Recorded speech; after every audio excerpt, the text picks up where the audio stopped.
Assalamualaikum warahmatullahi wabarakatuh. Saya Nisa Syifa Hakim dengan NPM 2417051019. Di sini saya akan mendemonstrasikan sekaligus menjelaskan UAP dari kecerdasan buatan itu sendiri. Nah, di sini kebetulan saya dapat tema 4. Di sini itu kasusnya adalah penilaian kinerja karyawan di perusahaan yang seringkali bersifat subjektif, kayak cukup menggunakan kata disiplin atau kurang inovatif dan yang lainnya. Makanya di sini dibuat sistem ini supaya untuk mereduksi ketidakpastian tersebut dengan dikombinasiin sistem Pakar dan Fuji Logic.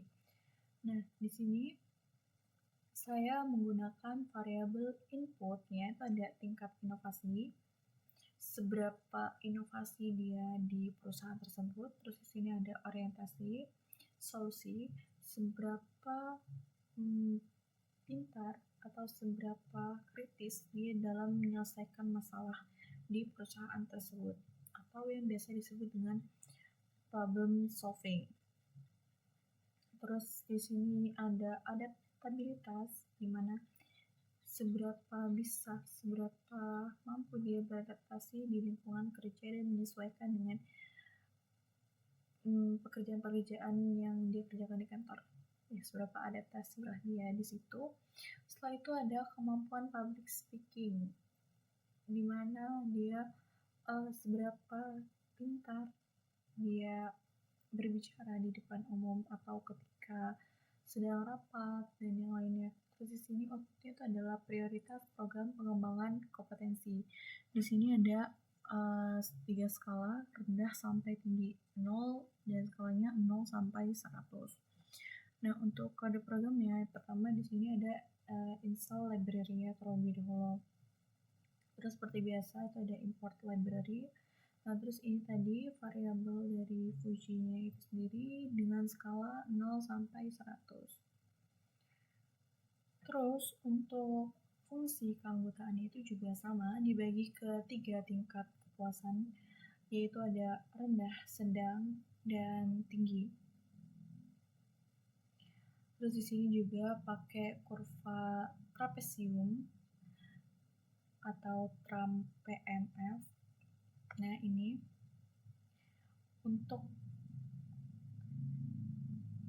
untuk kondisi ekstrim kiri dan kanannya, serta ada kurva segitiganya. Di sini pakai trim MF untuk kondisi di tengah-tengahnya supaya transisi dan nilainya itu lebih akurat. Nah, juga di sini input dan output dari fungsi keanggotaan itu adalah sama ya, kayak tadi ada ini tadi, dan outputnya itu ada rendah, sedang, dan tinggi.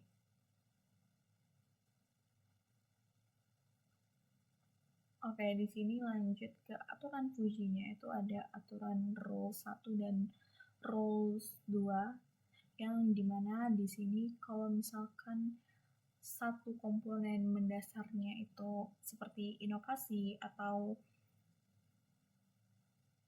orientasi solusi atau public speaking-nya ini kurang, maka dia prioritas programnya itu tinggi.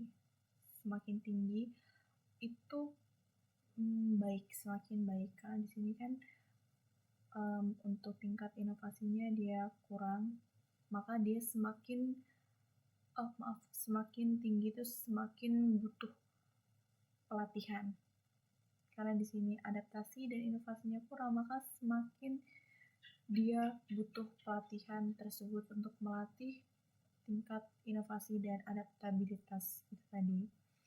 Dan yang lainnya ada di sini juga, semakin tingkat inovasinya tinggi, berarti dia semakin rendah untuk program pelatihannya karena sudah cukup tinggi tingkat inovasinya. Jadi nggak perlu. Dan di sini juga orientasi solusinya cukup tinggi, adaptabilitas dan public speaking-nya cukup tinggi. Jadi dia nggak perlu latihan dan belajar sendiri pun dia bisa. Nah, selanjutnya di sini ada input manual dari user.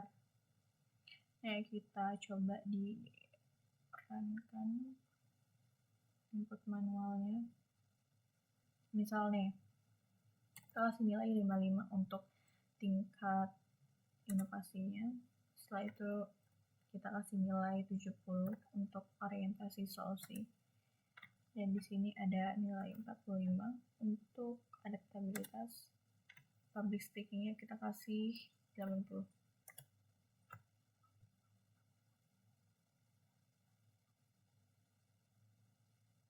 Nah, ini tadi terus kita jalankan sistem prakarya. Nah,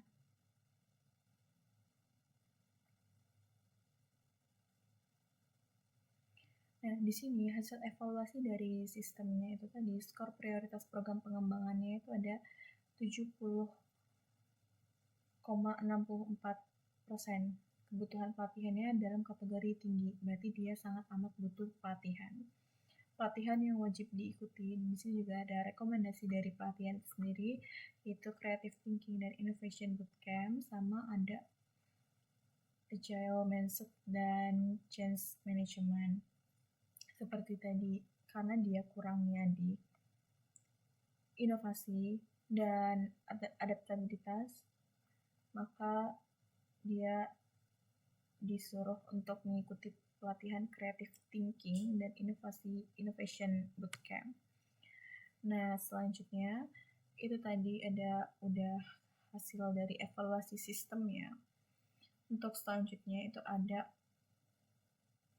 visualisasi fungsi keanggotaan itu sendiri. Nah, di sini ada grafik-grafiknya.